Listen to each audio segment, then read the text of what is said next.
బయట అనుకునేది ఏంటంటే మీరు ఎమ్మెల్యే టికెట్ కోసం ప్రయత్నిస్తున్నారు, ఆ ఎజెండాతోనే. నాకు ఇచ్చిన వద్దబ్బా, ఈ రాజకీయాలు రొచ్చు నీ అమ్మ మొగుడా నీ అయ్యా ఇది తిట్టుకోవటానిక?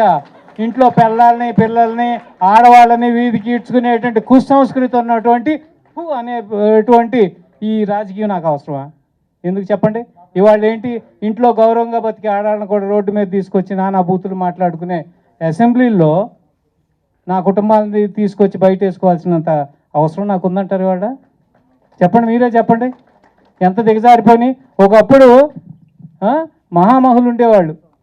ఒకసారి నేను ఫస్ట్ టైం అసెంబ్లీకి వెళ్ళినప్పుడు నల్లపరెడ్డి శ్రీనివాసరెడ్డి అని ఆయన మాట్లాడుతుంటే నాకు అద్భుతంగా అనిపించింది. రోమాలు నెక్కబొడిచినాయి. ఒకవైపు ఎన్టీ రామారావు గారు మాట్లాడుతున్నారు, ఒకవైపు ఈయన మాట్లాడుతున్నారు.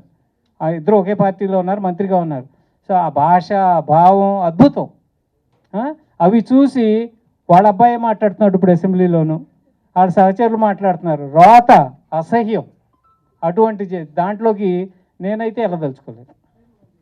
థ్యాంక్ యూ అండి, thank you so much media for this beautiful interaction. Thank you so much team అందరికీ కూడా. మాట్లాడచ్చు.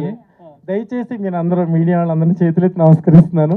ఒక మంచి సినిమా తీసాం, రాజకీయంగా అలాంటివన్నీ మీరు ఆలోచించొద్దు.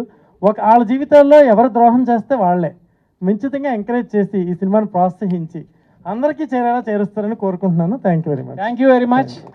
మీ అందరి సపోర్ట్ కావాలి. Thank you.